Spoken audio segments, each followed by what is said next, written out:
Yeah, it's mindset cafe, we all got that mindset. Gotta stay focused, never settle for less. It's all in your head, how you think you manifest. So get ready to rise, cause we about to be the best. Gotta switch it up, gotta break the old habits. Get your mind right, turn your dreams into habits. No negative vibes, only positive thoughts. The problem isn't that leadership is lonely. The problem is you haven't built the right rooms with the right peers.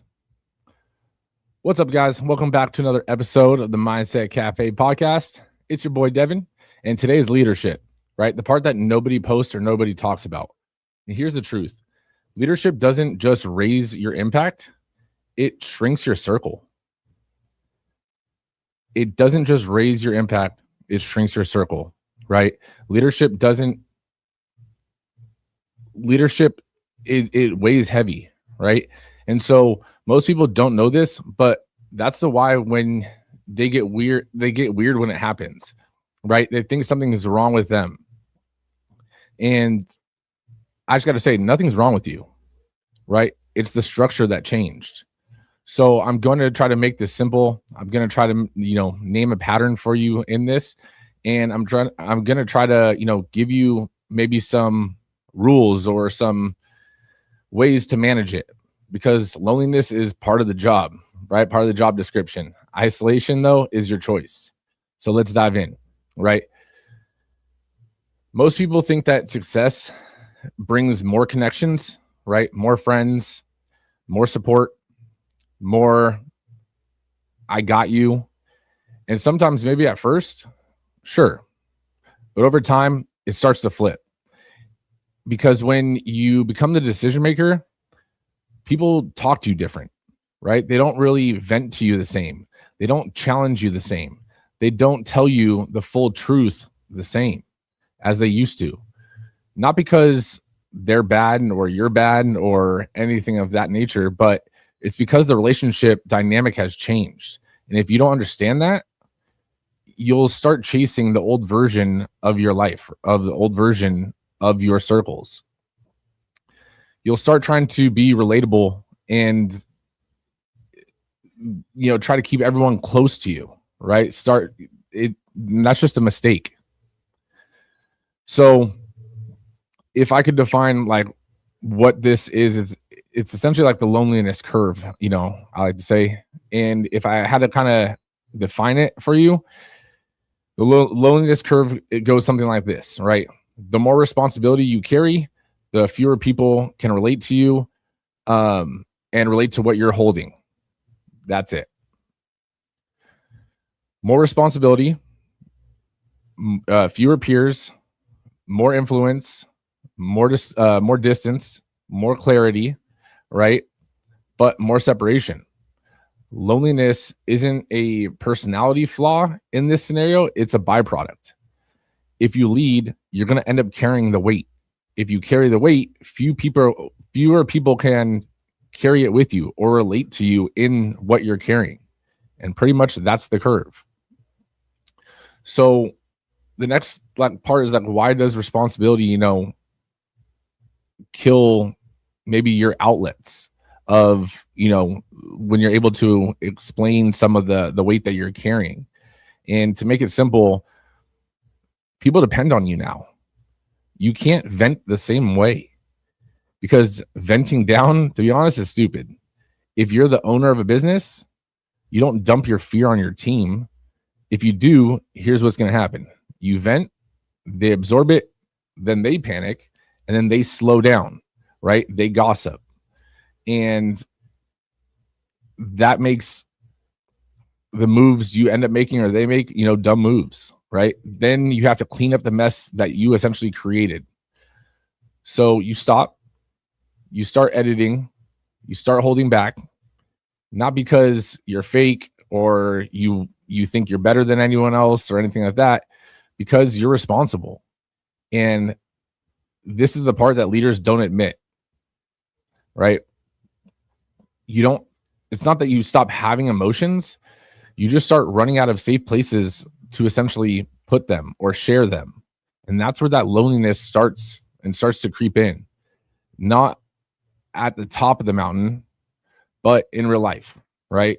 It's not just a little quote, little saying, you know, it's all of a sudden you might feel that loneliness on a random Tuesday, right? When something hits and you can't really talk about it to your own people, right? Then here's a little set of like rules essentially you could follow, right? Rule number one, make sure you don't vent down, right? You don't want to vent down to your team. You don't want to vent down to the people under you in any form or fashion, right? Build a place to vent, maybe sideways or even up, right? Hiring a coach, you know, find like-minded people that are also in your same position, right? So that way you can vent to them, you can, you know, get some advice from them, right? So rule number one, don't vent down, vent sideways or up. Sideways equals peers, you know, up equals either mentors, coaches, or advisors. And the reason again for that is just because your peers can handle it. They get it. They're going through it. Your mentors, they can handle it. You know, they've been there. Your team, they need clarity. They need direction, right? They need calm. They need certainty, right? They need to believe that you know what you're doing. So if you're thinking, but I want to be transparent, cool. But be transparent about the plan, not about your panic. Clarity makes you harder to relate to, I would say, right? To maybe the next piece, right? Clarity isolates. The clearer you are, the lonelier you're going to get. And honestly, here's why. When you see the path, you stop tolerating nonsense. Excuses start to feel a little bit weak. Indecision feels draining. Complaining just feels like a waste of time. And then you start to notice something. A lot of people essentially bond through complaining. And that's because they don't really want a solution. They want to have a shared emotional spiral. And you used to join in on it. You're human because you were in it too. And then you leveled up. And now you're like, okay, I get it, but what's the move? And they now look at you maybe like a robot or, you know, someone that doesn't understand anymore. And no, you just got clearer on a bigger picture. Clarity separates you from people who live in essentially a more blurred,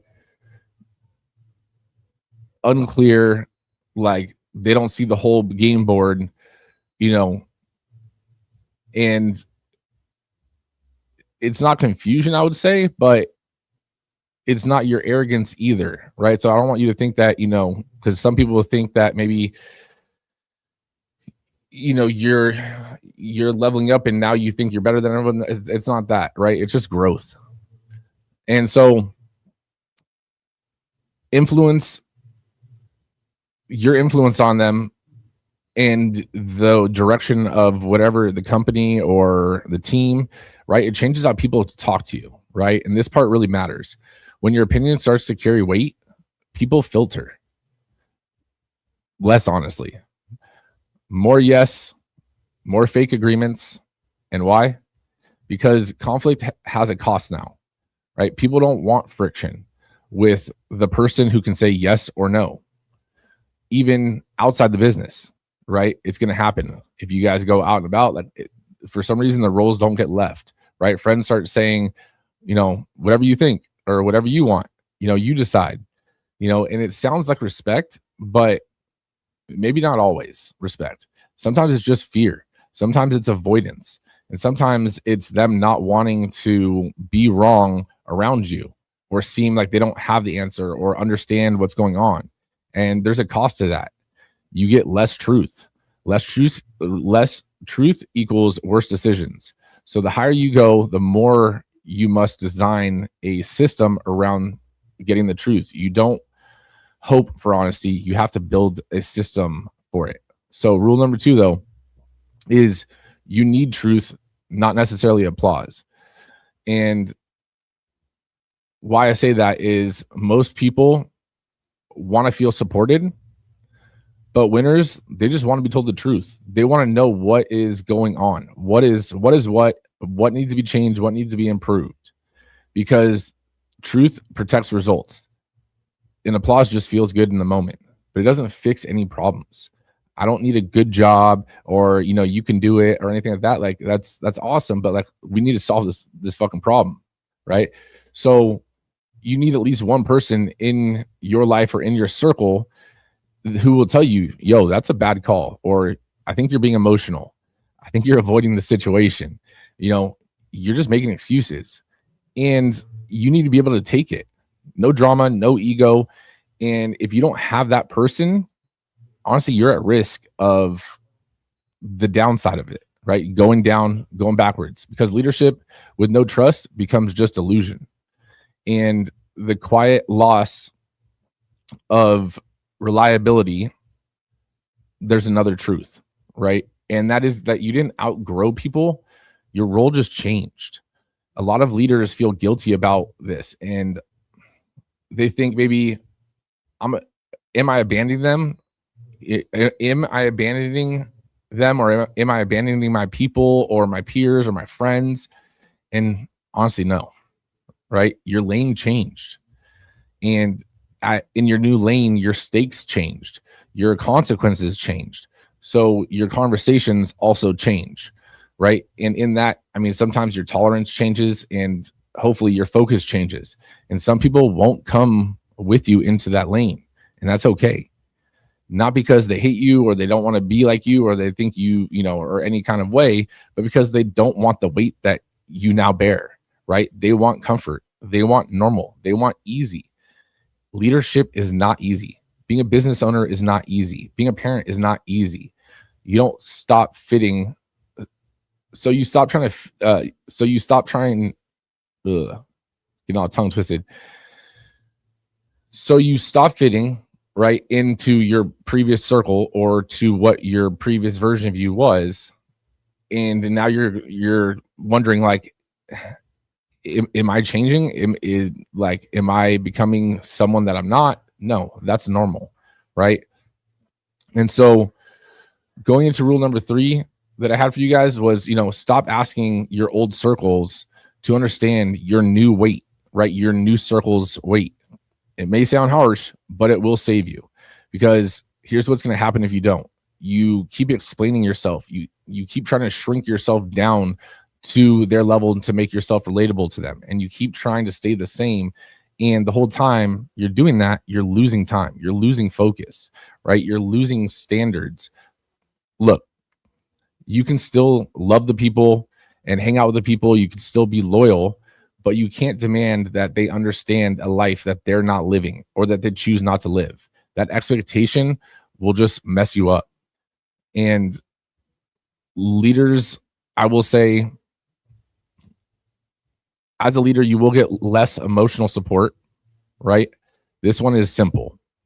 People assume that you're fine because you look fine. You're calm, right? And whether your face shows it or not, that's what they just perceive.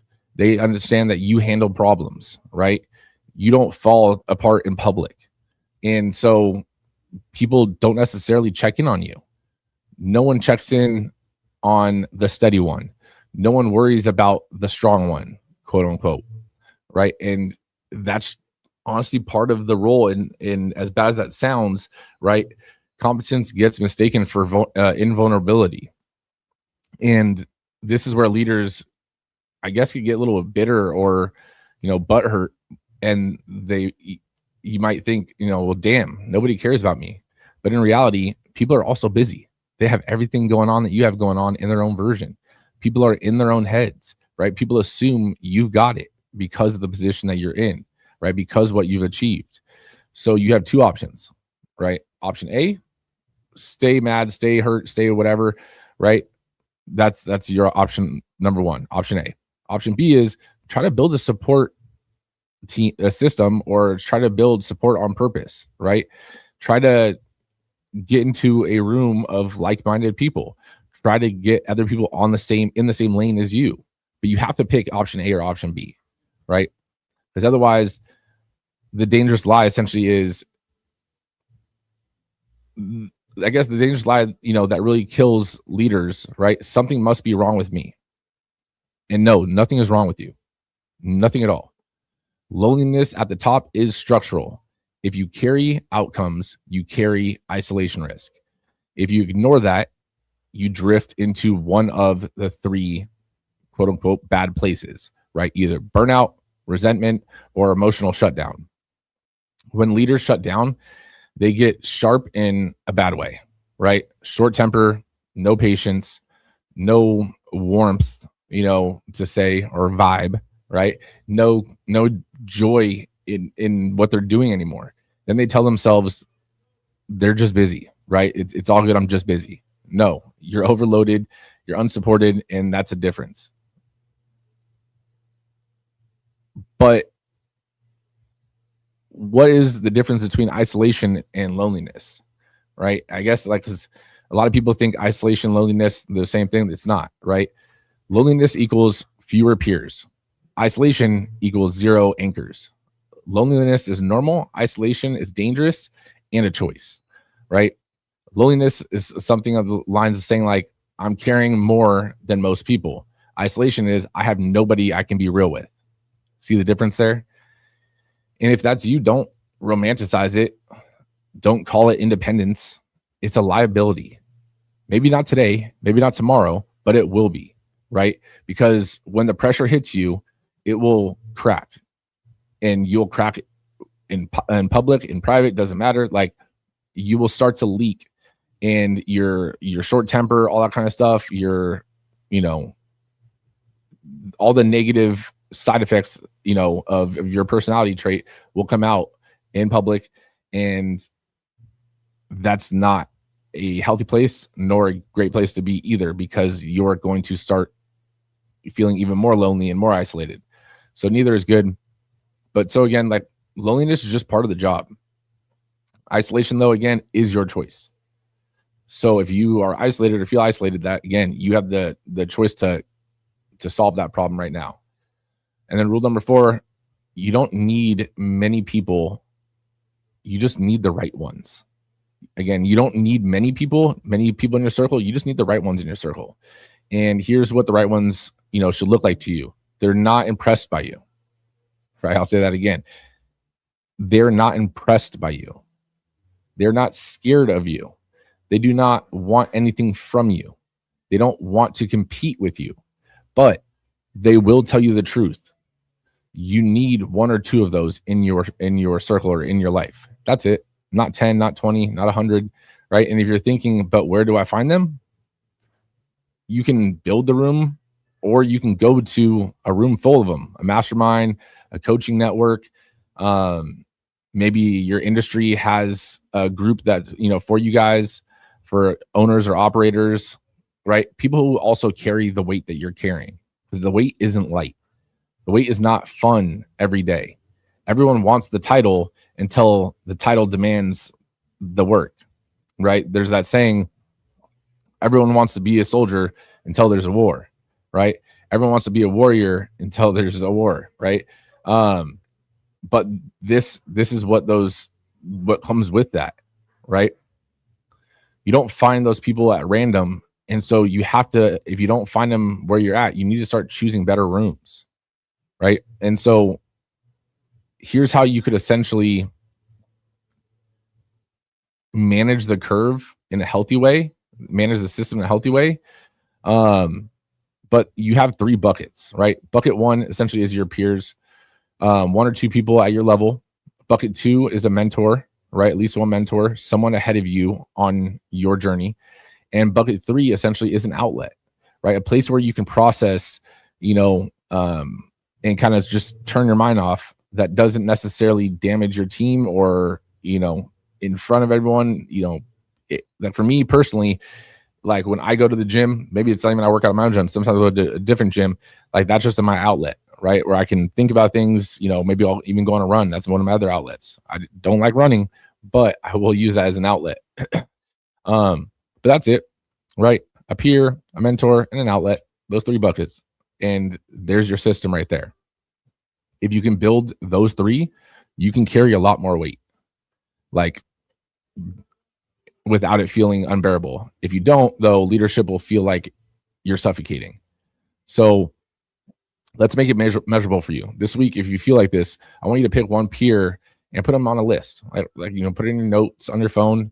Find a mentor if you don't have one, right? Reach out, book a time. And then third one is, your outlet, right? What is it? Schedule it, put it on your calendar, right? So that it's actually an appointment that you treat for yourself. And so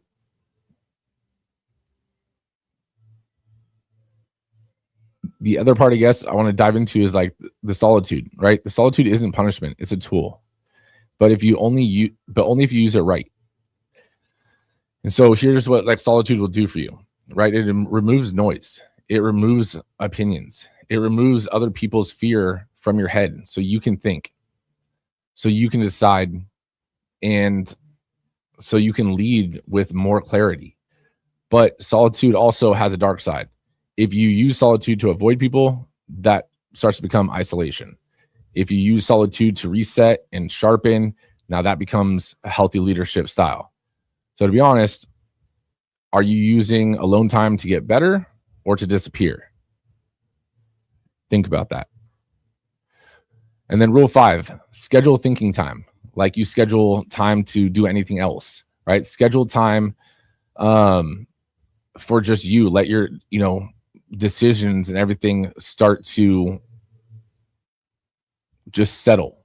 Let your thoughts and everything settle. Have a thought window where you can like, look, these are the issues of the day. How are we going to solve it? Who do I need to talk to? Who do I need to reach out to? And so forth. Instead of just reacting all day long as things come, right? Because you're just reacting on the fly, it starts to create sloppy leadership, right? So a kind of a clean rule for you is 2 blocks per week, 30 minutes each, no phone, no noise, just you, a piece of paper or a notebook, and ask yourself 3 questions. What problem am I avoiding? What decision is overdue? And what standard has slipped? Answer them and then act. Don't answer them and then think about it. You just thought about it. Answer them, then act. That is leadership. So ask yourself those 3 questions and be truthful to yourself. Like you'll know if you're lying to yourself, right? But lying to yourself does you no good because again, you're not going to create the solutions or reach out to the people you need to reach out to. Your emotional discipline though is going to have to change with becoming a leader, right? Leadership is carrying weight without dumping it on other people. I'm not saying delegate. I'm saying the weight of your choices, the weight of your decisions. So you still feel stressed. You still feel doubt. You're not a machine, but you manage it, right? You're not going to spray it on, spray it down below on your team. You don't make you don't make your emotions everyone else's job. You need to process it in the right places, right? Again, your 3 buckets, your peer, mentor, and outlet, not your team, not your spouse. And please don't act as your spouse as your therapist, because that is not going to be a healthy relationship either, right? Not your friends who can't handle it, right? Be smart of who you tell your pressures and give the weight to, because at the same time, if you give it to the wrong person, it's also going to have a negative effect on you because you're going to immediately go back to the place of no one understands me. And all of a sudden you start feeling isolated again. So if you drop your weight on others that you're not meant to, and they drop it in their performance, again, it's still a loss for you, right? But the upside, here's the trade for that, right? You do lose some relatability, but you do gain impact, right? And again, that's leadership. You can have comfort or you can have influence. You got to pick. Most people do want both, and that's why they stay stuck at their current position. Leadership means that you accept the trade. You stop whining about it. Yes, lonely sometimes, but so what? That's the job. That's the title. So let's close this clean, wrap it up with a bow. If leadership feels lonely, it might mean you're doing it right. But don't use it as an excuse to isolate. So I want to give you a little assignment. only 3 steps, right? Step 1, I want you to identify one peer that you can be real with, right? Text them today, set a call. Step 2, identify one outlet that doesn't damage your business and just lets you essentially have a thought time, have some thoughts to yourself, right? You can work out, journaling, therapy, coaching, go on a hike, whatever the case may be. Pick one, put it in your calendar, schedule it. And then step 3 is stop expecting emotional support from people who rely on you. Remember, they rely on you. They don't need to know that you're worried. Your job is just to make sure that they're not worried. The expectation creates disappointment in them because they're looking to you to lead. Disappointment creates resentment, and resentment makes you a worse leader, or at least have less of an impact. So cut it. Listen, leadership doesn't just raise your impact, it will shrink your circle. I promise. That's not a problem though. That's just the reality. So you have to build your system to carry the weight so you can keep leading. I just want to say, guys, I appreciate you guys. I love y'all. I'll see you guys on the next one. If you guys have any questions or anything, you can always reach me, shoot me a DM. Until next time, guys. No negative vibes, only positive thoughts. 'Cause in the game of life, mindset calls the shots. Got my mind on the prize, I can't be distracted. I stay on my grind, no time to